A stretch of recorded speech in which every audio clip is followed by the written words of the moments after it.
Welcome to the Connection Practice Podcast, where empathy, insight, and science come together to help you find peace within and harmony in your relationships.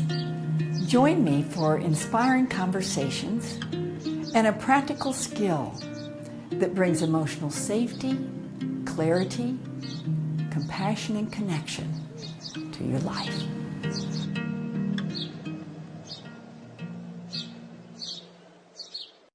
All right, so welcome friends to our first Connection Practice podcast. I'm so honored to have as my guest today, David McArthur.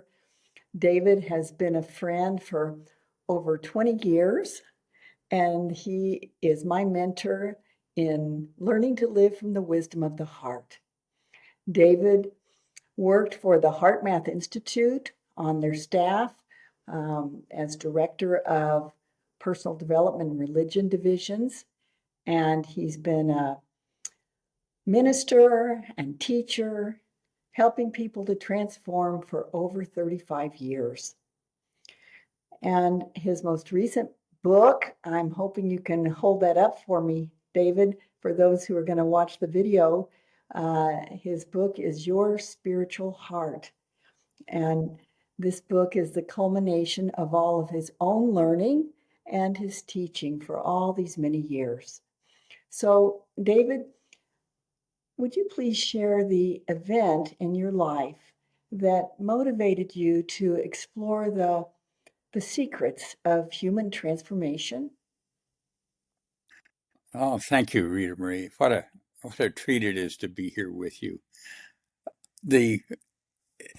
The fascination with transformation actually came out of a huge need on my part to move out of an emotional state that was just crippling me. I was in my 20s. My wife her life had been taken by someone with a gun, which caused me not only great pain and loss, but the feelings related to the anger that comes from something like that. And the conflict was that we had a beautiful little baby girl who was just about to have her first birthday. And she needed everything. She needed complete love and care and attention. And it's hard to do that when all of these other very difficult emotions are taking place. So it was that conflict, the need to really be there with her completely, and the distraction of the emotional turmoil. So I did what I now realize was simply probably best classified as desperate prayer. It's just that kind of scream that happens, help me, I don't know what to do. And shortly after that, I had an experience in which I'd been playing with my little daughter, and I just got up off the floor and was sitting on the couch for a moment, and I had a feeling come up in me, and it's as though it just entered and overwhelmed me. And it was the feeling of pure love. It was so complete and total. I feel at such a loss to have words to describe what that was. And it completely overwhelmed my awareness.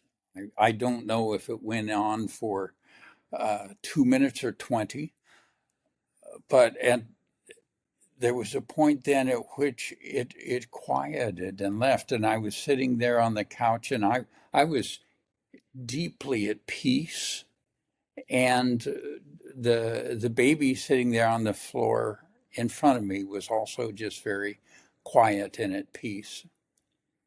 And Rita Mae, I recognized after that the anger, the power of the grief all had changed. That at that point, I no longer had the feelings of resentment.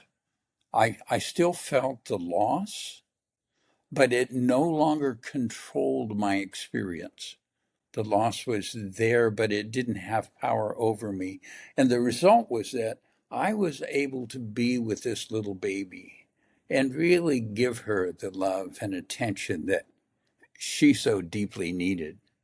So that to me was a complete transformation, almost as though there was one person before that experience and a very different one afterwards. Wow. And I realized that I'm no one special. Anyone can go through a switch like that within oneself. So that began years of exploration. I see. Wow, an amazing experience, David. And I'm curious, do you remember what happened just before you had that feeling? So that in itself is one of the most impactful experiences I've had in my life. As a result of my research, what I know is that it takes the feeling of a heart feeling to open us to the experience of the kind of transformation I went through, or even small degrees of that. And I had a heart feeling open me up to that. And it came about, it's still difficult to describe accurately, but essentially I had been playing with the little baby on the floor. I got up and sat up on the couch and I realized she continued playing. And I could not see who she was playing with. But the experience was what I had seen her do with her mother so many times. That beautiful reaching out and laughing and pulling back. And it was just, and to my mind, her mother was there playing with her. I couldn't see her, but that I was just so touched by both my love for her mother and her mother's love for her, that somehow or other this could take place, and I was privileged to be aware of it. And so it was that feeling shift in my heart into that deep love and appreciation that I now understand from the science is what opened me to then the powerful experience of love that brought about the transformation of my emotional chaos into peace. I'm awestruck, David. I really so touched by that. So, I've heard you talk about an access code to the spiritual heart. So, in talking about this feeling that you had, how does that feeling that you just described relate to this access code to the spiritual heart? Well, Rita Marie, here's one of the places where we jump from a world that we talk about in terms of feeling and into a world of science. Because what happens is we're able to measure what happens within an individual that causes a change within the heart. And it's a change in the patterns of the heart. And that change results in our tapping into a completely different part of ourselves.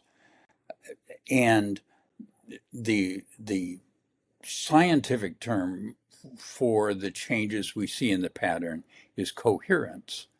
But what causes it, the access code itself, is what what the scientific term is. They're talking about a heart feeling. But way I think most of it would identify it is a feeling related to love. Now, it can be a feeling of care, of appreciation, of kindness, of courage, but it's a feeling that would be a part of the experience of love. And when we feel that, a biophysical transformation begins so that those feelings, now not the thoughts, we can think, oh, all the things that maybe we love or appreciate about someone, that's nice, but the thoughts don't do it.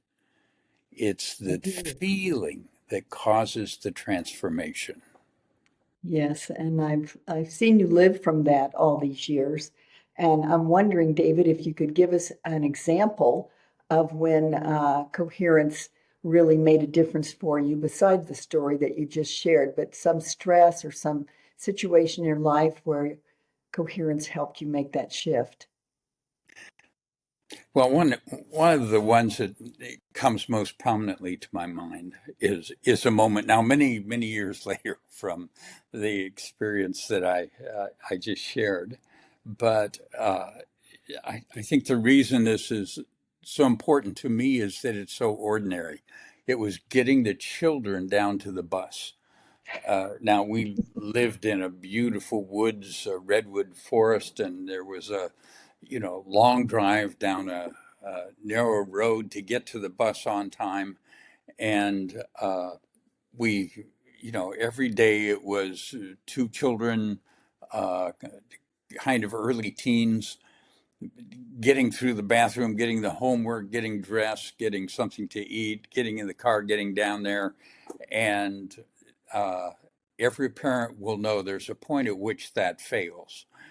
And so we we arrived down there at the bus stop, and there was no bus coming, and we looked at the watch, and it was pretty clear it had already gone.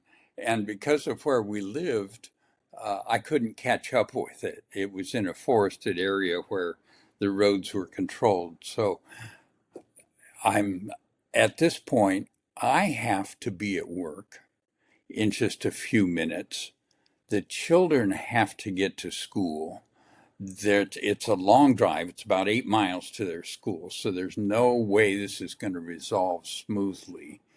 And it was also part of that frustration that the parents have. So we've talked about this every morning, and here you are, you didn't do it, you didn't take care of that. So the emotional angst and frustration on my part, plus the resentment for the children for completely disrupting what I thought the morning was going to be. So that caused me to recognize, okay, I'm upset and stressed. I can do something about that. And what I've known from years of working with this, until I do something about that, I'm not going to get clear, wise. I'm not going to make good choices. So I took a moment and I went into the experience of the heart feeling. Now, I've got to admit, this was almost a setup. I'm sitting at an intersection that's surrounded by beautiful redwood trees. So Made it a I little could easier. look up and appreciate. I couldn't look at the kids in the back seat. I wouldn't appreciate them. But I could look up at the redwood trees and just go, wow, it doesn't matter what's going on. They are beautiful. And I could feel that. So Yeah, I can imagine. that feeling took over, and I could literally feel the body change. And suddenly I was perceiving the children and the situation completely differently. What happened was I was aware of how stressed the children were. They were upset. We'd been pushing at them to hurry and then upset at making it. They knew they had to be there on time. They weren't. They were stressed. They were anxious. And uh, I was in a state where I knew I was not going to make it to work on time. you know, but that was no longer anxiety producing for me. A greater awareness had simply taken place. I make it to work on time day after day, week after week. The universe is going to remain in order if I show up late. And the real important thing there was that the children get to school without being stressed. It's difficult for young people to go to school, let alone with the anxiety that had been created in our experience. So I was able to just say to them, "Hey, I know you guys are stressed. We'll deal with this in the evening on how to do this better. But right now, just relax. I'm going to put on some music. We're going to drive, and because I want you to have a good day at school." So I took off. But that difference in clarity, but in attitude, because I drove 8 miles that could have been with anxiety and frustration, and the truth is, it was a peaceful, beautiful drive through a redwood forest. What's not to like? And yeah, just practical, everyday meeting what comes up. Wow, that's a beautiful story, David, and just reminds me of what a difference coherence can make in parenting, right? Oh my gosh. Yeah, so you have been living with this awareness and striving to embody it all the years that I've known you. And I'm curious, has it been easy to teach this to others? What's your experience been like in teaching others to live from more and more coherence? So teaching it is one of the most amazing things, as I know uh, you're aware of, because you can take people through an experience. There's plenty of academic knowledge and science behind all of this, and it's fun to share that. But the meaningful part is when, over a few minutes, someone actually goes through the experience of the change, and suddenly they are in a completely different place. One of the To share another experience, um, and I share this because for the people who are listening, Rita Marie knows my son well. He has been with her wonderful program in Costa Rica, and so he's very skilled in both the heart coherence, which has been the focus of my work, but also the connection practice, which is the step that Rita Marie brought to enhance this beautiful experience.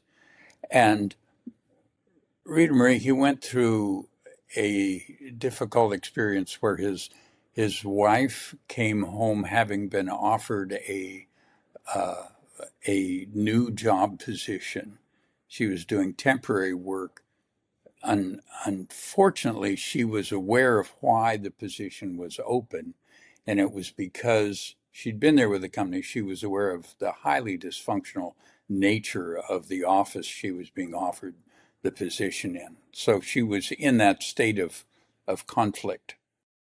And so I was so impacted by Peter's skill at simply finding himself upset because he couldn't help her. He knew he wasn't allowed to be her coherence coach.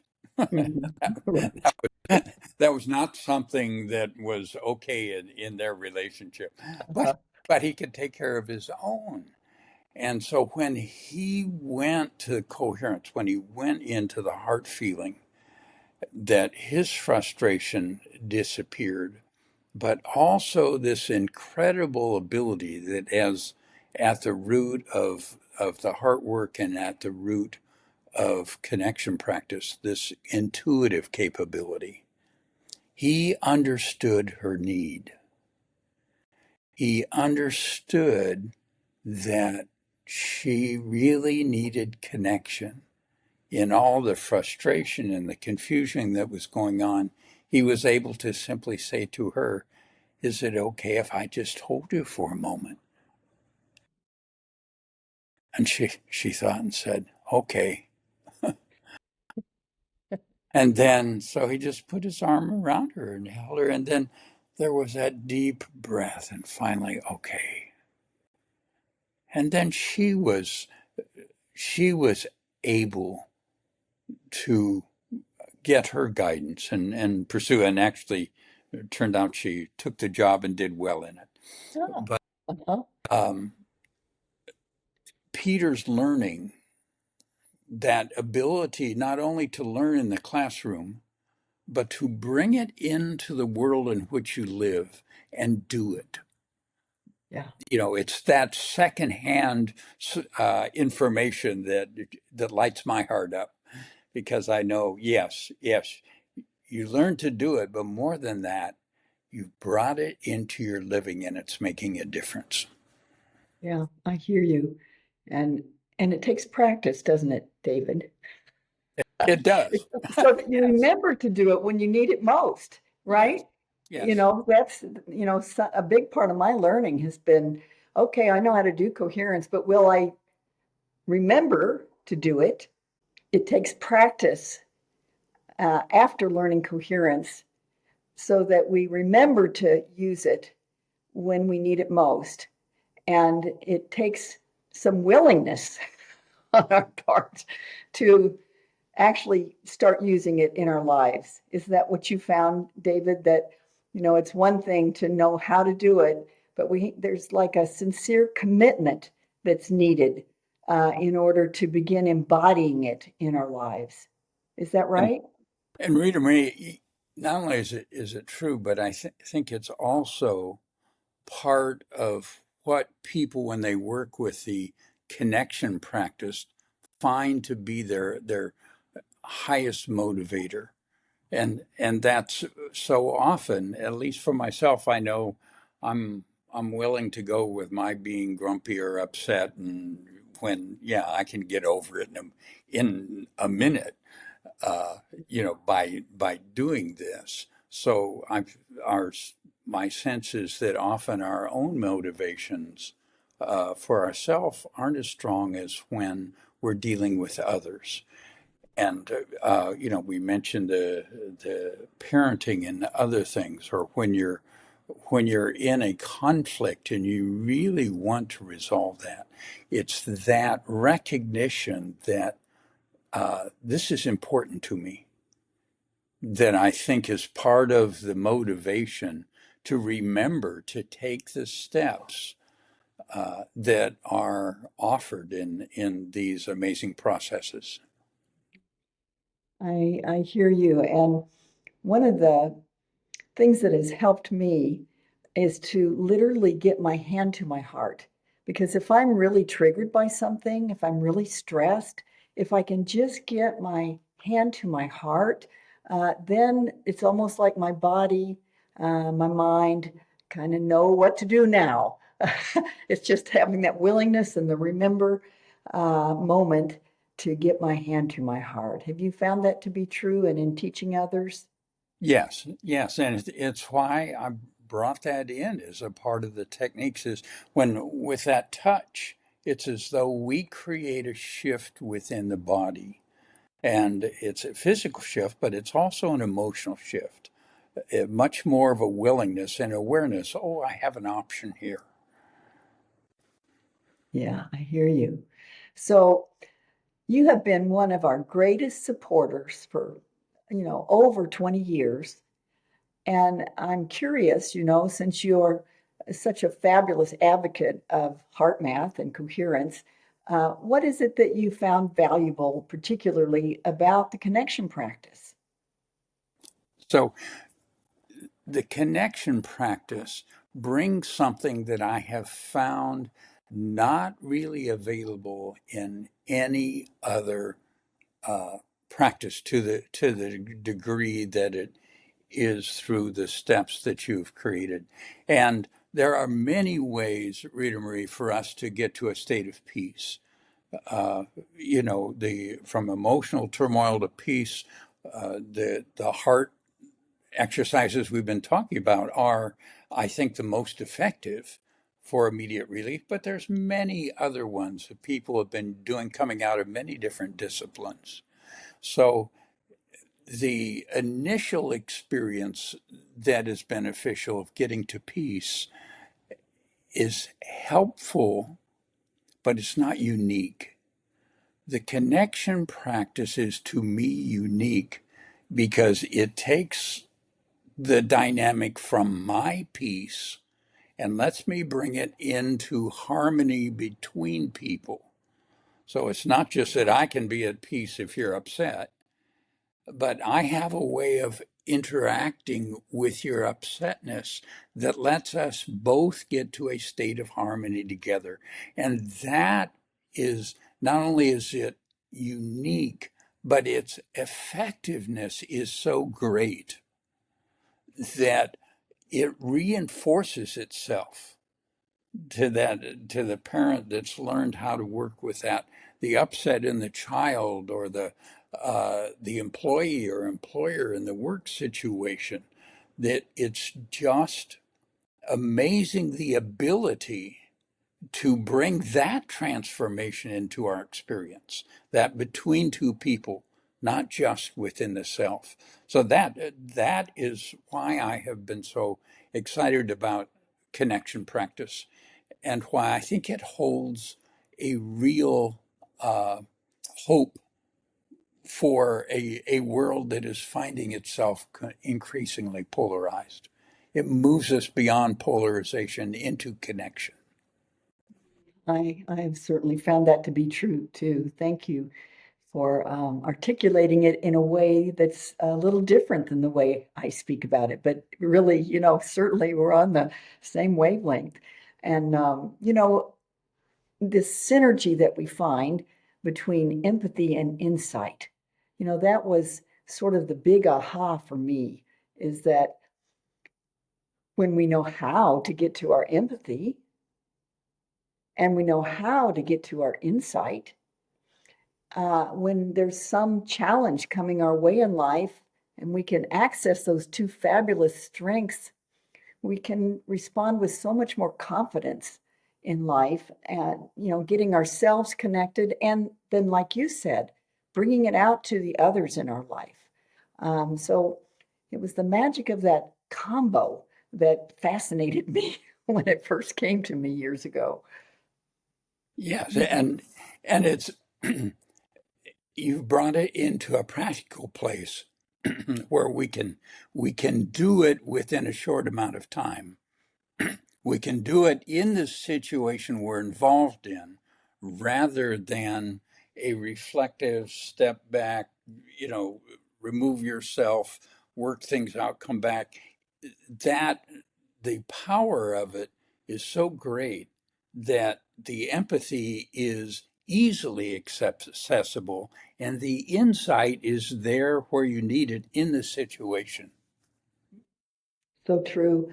And I've been recently thinking a lot about how that empathy leads us to self-compassion and compassion for others, and how insight leads us to our wisdom.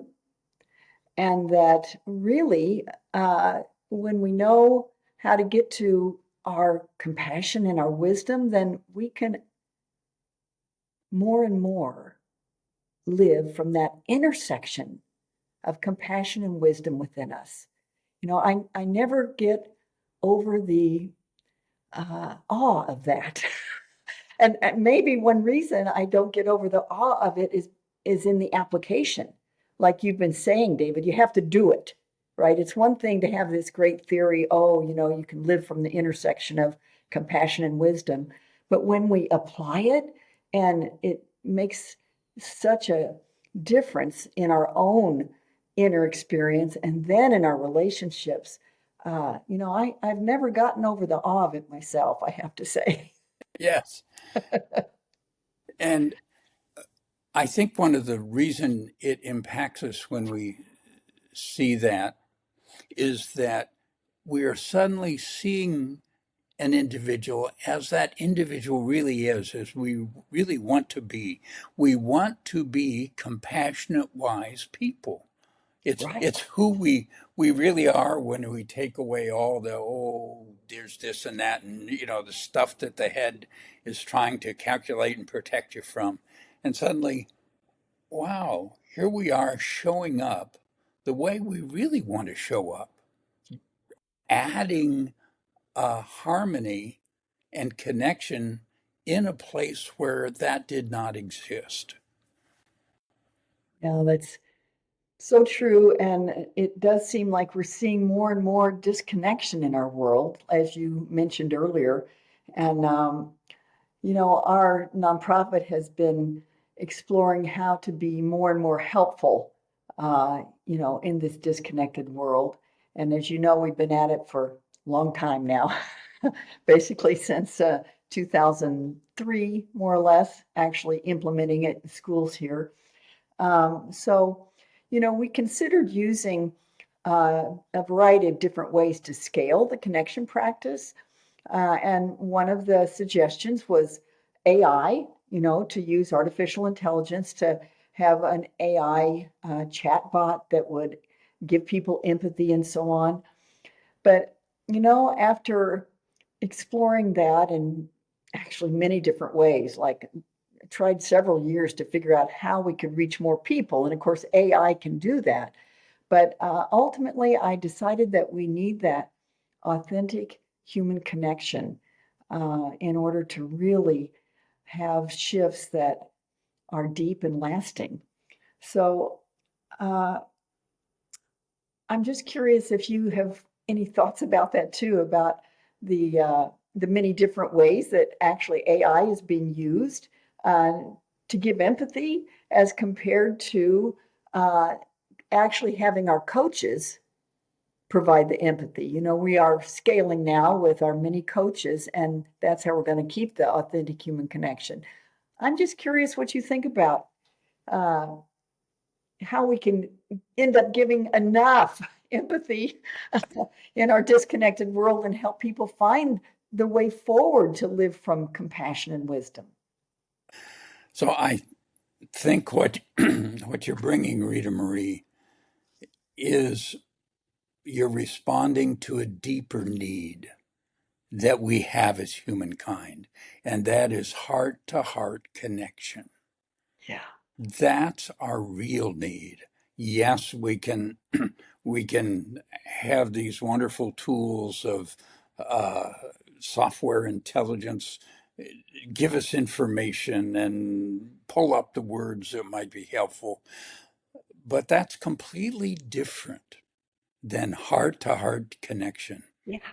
Knowing there's a person who is responding from their heart, their care, their presence to us. And I don't know if it'll happen as fast, if you can do as much for as little, and all that stuff, but it will make a difference, a powerful, meaningful difference, because it is responding to the real needs that we have as humankind. I'm so delighted to hear you say that.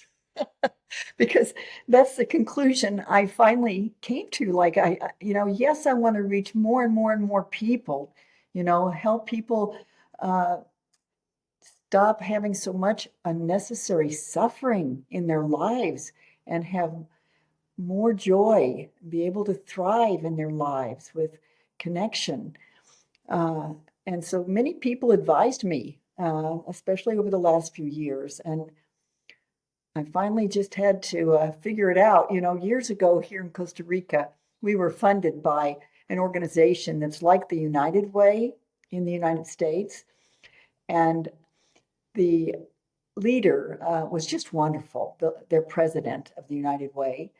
But one day he called me up and he said, this connection practice is so great, you know, but you have got to figure out a way to scale it.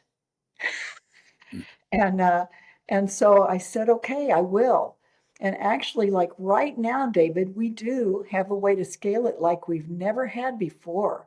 We are getting ready to record the course that is the culmination of my learning and teaching over all these years. We're going to record that course. And then, as part of that course, people will be able to go to our self-study coaches. And right now, we have 35 self-study coaches who will be working with all these people who are taking the recorded course. So yes, they can get the learning, the teaching uh, can come through a recorded course, but that heart-to-heart connection that you were just celebrating is going to still be the way that we scale. Like you said, it may not be as efficient in reaching millions of people, but it will be authentic and it will spread that way. It will spread heart to heart. And so I'm thrilled about that. And I'm glad to hear you express that, um, that amazing value of the heart to heart connection. What else can replace that? Nothing. I don't know that there's anything, is there? I don't think so. I don't think so.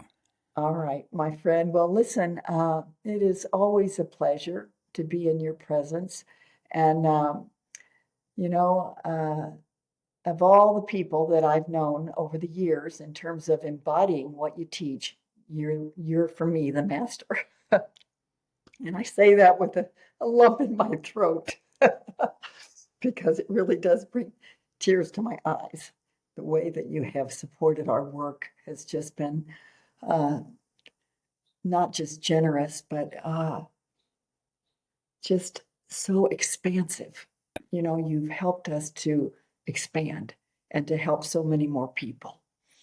So, uh, friends, this has been the Connection Practice podcast. It is our first podcast, and I'm so glad that you've been able to join me today with my beloved guest, David McArthur.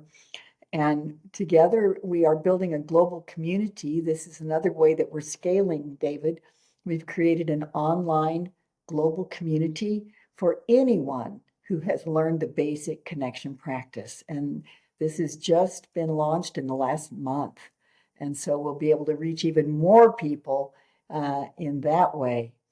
So this community is uh, based on empathy and insight and connection and emotional safety. It seems that in our world of disconnection that people are frightened. They don't feel emotionally safe and sometimes physically safe. But in this global community, we'll be able to provide emotional safety. So, friends, I'd love for you to turn in tune in. I'd love for you to tune in next month, and we'll have another inspiring guest like David to teach us more about connection. And until then, just as David McArthur has brought me so much joy over the years, I hope that all of your connections are bringing you that kind of joy as well. And I'll see you next month.